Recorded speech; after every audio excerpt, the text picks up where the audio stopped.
나에게 책이란 명품 옷이다. 친구이고 평생을 같이 갈 동반자.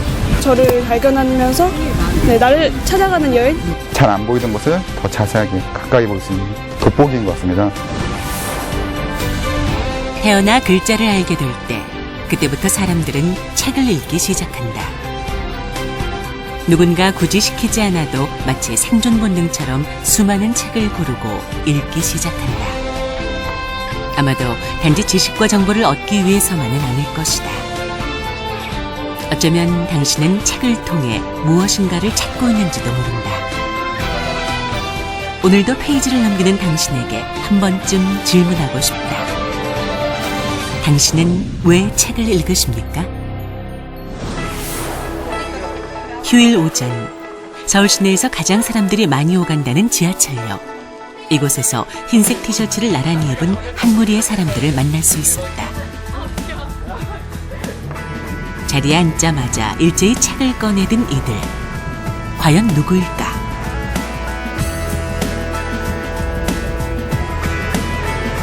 다른 승객들이 스마트폰을 꺼내고 한 번씩 쳐다봐도 전혀 흔들림이 없다.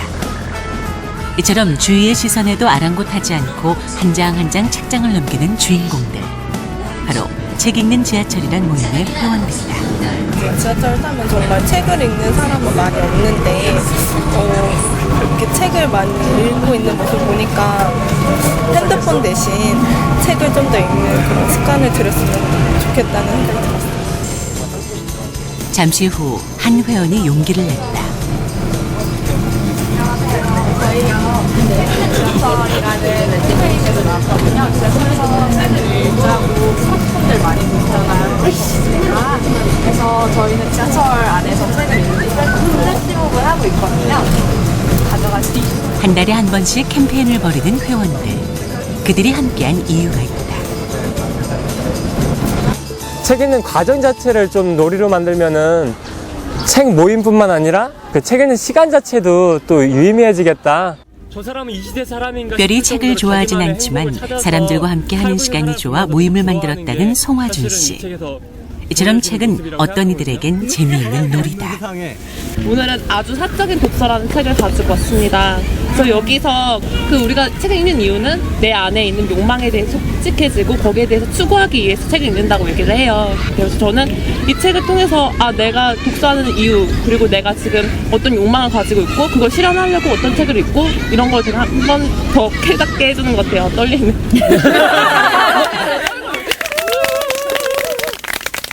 특히 모임의 로고를 만든 열혈 회원 조소영 씨. 그녀는 다음 날이 본인의 결혼식인데도 모임에 참석할 만큼 함께 책 읽는 재미에 푹 빠졌다.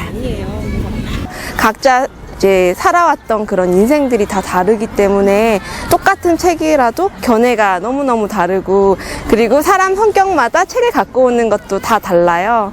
그런 것도 너무너무 재밌고. 제가 혼자서 책을 읽었을 때는 그 안에 있는 내용하고 지식만 저한테 전달이 된다고 생각했는데, 이거를 제가 입으로 내뱉음으로써 같이 소통을 하게 되니까 그 사람이 이야기를 했을 때 제가 또 그 이야기를 듣고서 다른, 그러니까 제 안에 있던 것들을 다시 생각의 전환이 된다고 생각을 했거든요. 그래서 참 좋다고 생각했어요. 사기당하지 말자. 생각을 공감하기. 다른 이와 가장 가까워지는 방법을 이들은 책으로 나누고 있었다. 그렇다면 언제나 함께하는 사람들, 가족들에게 책은 무엇일까? 도서관이니까 그래도 친구가 사는 여기 도서관 이름이 뭐였지? 나 숲속에 다람쥐도 여기 다람쥐 있어 없어? 가족이 함께 있는 시간은 곧 책 읽는 시간이라는 윤주연 씨 가족. 인천의 한 도서관이 선정한 책 읽는 가족으로 뽑힐 만큼 모두가 책에 푹 빠졌다. 아빠는 그러니까요, 거의 대부분 손에 책이 이제 있다고 생각하시면 돼요. 운전을 하거나 뭐 이제 다른 밥을 먹거나 그런 거 외에는 거의 이제 손에 책이 있다고 보시면 돼요. 아빠가 책 읽는 분위기를 주도해 이젠 10살, 8살 된 두 아이들까지 손에서 책을 놓지 않는다고 한다.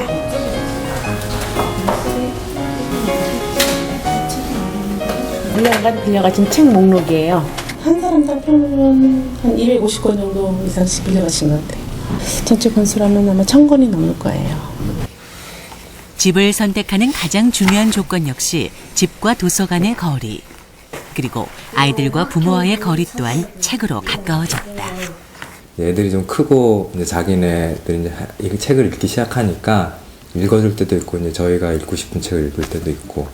또 애들이 잘 읽는 책도 다시 보면 재미있으니까 같이 봐요. 그래서 같이 또 거기에 대해서 얘기도 하고. 톰 소여가 페인트 칠을 했냐 안 했냐 그런 것도 물어보고. 대화가 더 쉽게 대화를 할 수 있는 것 같더라고요. 애들 같은 책을 읽으니까 그래도 재밌게 대화가 진행되더라고요.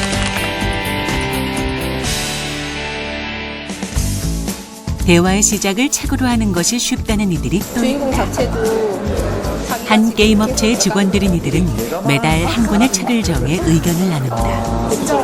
그 자리에서 다 읽었는지 되게 감동했어요. 그래서 감정이입이 더 잘 됐던 것 같아요. 진짜? 근데 나중에 나도 들으게 삶과 죽음에 대한 이야기잖아. 살아남고자 하는 생명체 이야기. 근데 너무 재밌었어요. 너무 재밌어. 그러니까 다 선택한 거지. 애들을 자기가 살 이들이 책을 읽는 이유는 특별하진 않지만 이유는 분명하다. 끌고 데려가주기를 바랬잖아요. 그런 마음에 내가 뭐 어디서 그냥 이렇게 지나가다 저 공원에 앉아서 책 읽고 있으면은 누가 친구가 보고 그러면 너 책 읽는구나 막 이렇게 뭔가 뭐 대단한 걸 하는 것처럼 이런 하는 것 자체가 굉장히 거부감이 느껴져. 저는 실제로 그렇지 않거든요. 책을 내가 스스로 책을 읽으면서 내가 뭔가 되고 싶어서 읽는다거나 내 인생에 되게 도움이 된다고 생각하고 그런 게 읽는 게 아니거든요. 그냥 나는 지금 이 시간에 할 일이 없어서 난 지금 그냥 시간 때우려고 재밌으니까 그렇기 위해서 책을 읽는 건데. 그렇다면 독서 동아리 모임을 갖는 이유는 무엇일까? 저희가 이제 다들 모인 지가 얼굴 알고 지낸 지가 꽤 되기는 했어요. 그리고 다들 이제 친화력도 좋고 또 책이라는 거에 대한 어떤 책을 좋아한다는 공통점이 있어서인지도 모르겠는데 그런 공통 관심사를 얘기하다 보니까 서로에 대해서 이해할 수도 있고 하다 보니 좀 친해진 것 같아요. 책을 통하면 아무래도 이제 책에서 느껴지는 것도 서로 같을 수도 있고 다를 수도 있잖아요. 얘기하다 보면 맞아 그 부분 되게 그랬어. 맞아 그 부분은 나랑 같은 느낌이야 라고 했지만 또 어느 순간에 그 사람하고 약간 이 사람에 대해서 좀 더 잘 알게 되는 것도 같아요. 함께 즐기고 공유하는 최상의 도구라는 책. 어떤 이에겐 꿈을 준다.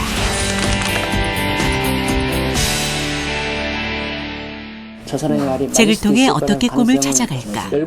독서 멘토링을 한다는 사람들에게 이유와 방법을 알아보기로 했다.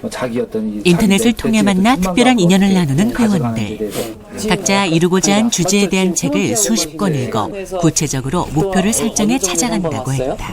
시간 관리 그걸 주셨을 때 좀 빨리 부자를 먼저 하고 싶더라고요. 시간 관리일까 했는데 한 10권 넘어가니까 그 시간 관리 그냥 하는 게 아니고 인생이 있고 시간 관리가 있는 거라는 게 좀 생각이 들어오더라고요. 모임을 처음 만든 정회일 씨. 그는 한때 자살을 생각할 만큼 힘들었지만 책을 통해 극복하고 독서 멘토링을 시작했다. 이제 책은 사람이니까는 그 책이 글자만 있다고 생각하지 말고 너가 정말 좋아하는 사람이 너한테 조언해준다 생각하고 그런 식으로 육성을 느껴보려고 해보면서 이렇게 해봐라. 자신의 경험을 다른 이들에게 나누는 정회일 씨. 그는 책이 멘토가 될 수 있다고 주장한다. 이런 거랑 2달에 20권 읽는 그런 미션 수행하고 도전하는 그런 목록이 있는데 시점이 있잖아요. 마감 시한이 있으니까 어떻게든 좀 하게 되더라고요. 그리고 나름 꿈과 이런 목표들을 설정해서 거기에 맞게 계획도 수립하고 이제 자꾸 배우려고 하고. 책을 통해 꿈을 키운 또 한 사람. 바로 서울 시내 변두리 지하실에서 조금 특별한 헌책방을 운영하는 윤성근 씨가 그 주인공이다. 그는 한 달에 60권 이상의 책을 읽는 다독가이자 이미 4권의 책을 쓴 작가다. 어머니가 한글을 깨쳐주시려고 늘 데리고 다니면서 가게 그 간판을 읽어주셨거든요.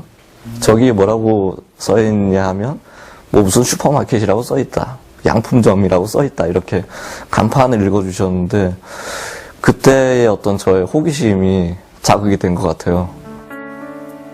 책이 좋아 책과 함께했던 지난 시절. 결국 그는 헌책방 북카페라는 자신만의 통로를 만들었다. 원래는 그 이전에 IT 회사를 다녔었어요. 제 전공이 대학 전공이 또 컴퓨터 공학이거든요. 그래서 이건 아니다 그런 생각이 들더라고요. 더 늦기 전에 내가 좋아하는 일, 내가 했을 때 행복한 일, 그런 일을 반드시 해야겠구나. 내성적인 성격이었지만 책이라면 세상과 함께할 방법을 찾을 수 있었다는 윤성근 씨. 저 같은 경우는 어렸을 때도 그렇고 굉장히 성격도 내성적이고 사람 만나는 것도 어색해하고 그래가지고 이런 책방에서 사람을 만난다든지 하는 것은 여전히 어려움이 있긴 있거든요. 그럼에도 불구하고 그런 경우에 가장 편하게 할 수 있는 것이라면은 코드가 맞는 사람끼리 만난다면은 그나마 좀 나을 거 아니에요. 이렇게 책과 가장 가까운 곳에 있는 그에게 과연 책이란 무엇일까? 나에게 책이란 생활이죠, 생활. 밥 먹고 숨 쉬고 화장실도 가고 하는 그런 생활의 일부예요. 뗄래야 뗄 수 없죠. 책 읽기는 놀이라는 사람들. 또 인연을 만들고 목표와 꿈을 찾는 사람들. 어쩌면 사람들에게 책은 세상과 소통할 수 있는 가장 소중한 통로일지도 모른다.